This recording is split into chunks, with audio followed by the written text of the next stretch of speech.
मेरा दृष्टिकोण, मेरी परिभाषा, अंतर्द्वंद, मन, बुद्धि, विवेक। हमारे जन्म के साथ हमारी जीवन यात्रा शुरू हो जाती है। इस यात्रा की समाप्ति हमारी मौत है, पर जन्म और मौत के बीच की जीवन यात्रा बड़ी लंबी है। इंसान के पास समय ही समय है। इस समय को व्यतीत करने के लिए अनेक मकसद हैं, कई पड़ाव हैं। यात्रा में हम मकसद से भटक न जाएं, अतः हम कुदरत के द्वारा शरीर के साथ साथ प्राप्त मन, बुद्धि और विवेक के हवाले होते हैं। इन तीनों के सामंजस्य से ध्येय निर्धारित करके कदम आगे बढ़ाने पर हमें आत्मसंतुष्टि के साथ मंजिल की ओर अग्रसर रहने पर सुकून का एहसास करते हुए मौत के हवाले हो जाने का अफसोस नहीं होता। धड़कन की गति सामान्य रहती है, सांसों पर कोई बोझ नहीं होता, कुछ गलत करने के पश्चाताप का भाव नहीं होता। जीवन यात्रा के लिए सबसे महत्वपूर्ण है हम हमारे ध्येय के प्रति कितने समर्पित हैं। दीर्घ यात्रा को सरल व सहज बनाने के लिए हमारा समर्पण और संकल्प शक्ति यात्रा को बोझिल नहीं होने देती। मन, बुद्धि और विवेक की अपनी अपनी भूमिका है। ये संकल्प और समर्पण हमारे मन की शक्ति पर निर्भर है।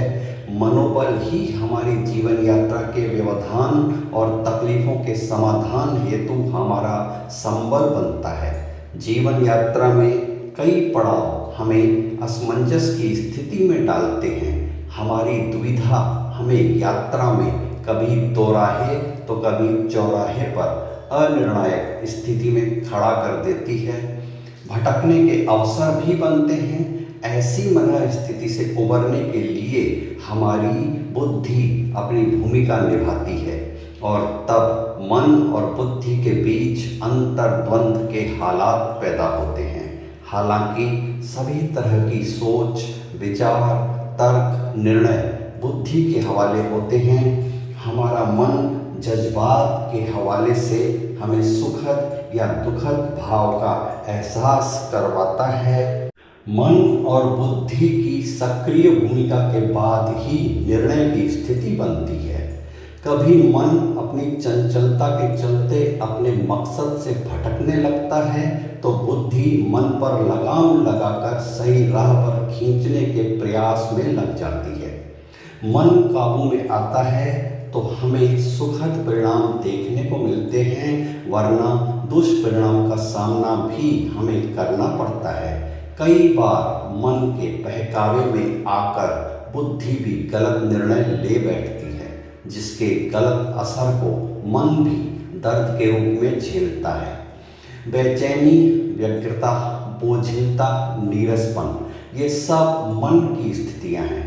बुद्धि हालांकि 24 घंटे की जागरूक पहरेदार है, पर बुद्धि के भ्रष्ट होने के मौके भी बनते हैं तो कई बार मन की पवित्रता के भी हमें दर्शन होते हैं। बुद्धि और मन के टकराव के नतीजे का नाम ही हमारा जीवन है। मन और बुद्धि की आपसी सहमति हमें स्वर्गीय अनुभव करवाती है। हमारे अंदर ही विद्यमान परमात्मा के अंश के रूप में अंतरात्मा यानी विवेक वास करता है। वो अपनी सारथी की भूमिका में मन और बुद्धि के घोड़ों को सही दिशा में दौड़ाकर हमारे जीवन रथ की मकसद पूर्ति में सहायक बनता है। कुदरती विचित्रता और विडंबना ये है कि हर इंसान के मन, बुद्धि और विवेक जुदा जुदा हैं। हर किसी के मन के भाव, जज्बात, एहसास, अनुभूतियाँ अपनी अपनी हैं। मन ही किसी को मंदिर ले जाता है तो मन ही किसी को मदिरालय ले जाता है। हर किसी की बुद्धि की सोच की दिशा एक ही बात पर विभिन्न मत की है। किसी की विचारधारा धार्मिकता और आध्यात्मिकता का आवरण ओढ़कर श्रद्धा भाव से ईश्वर की शरण में रहकर आस्तिक बना देती है, तो किसी की बुद्धि हकीकत से वास्ता रखते हुए दृढ़ तर्कों के आधार पर नास्तिक बना देती है।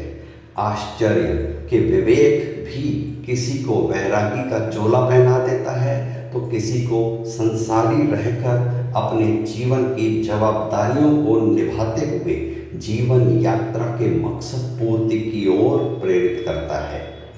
विचित्र है इंसान का मन, बुद्धि, विवेक।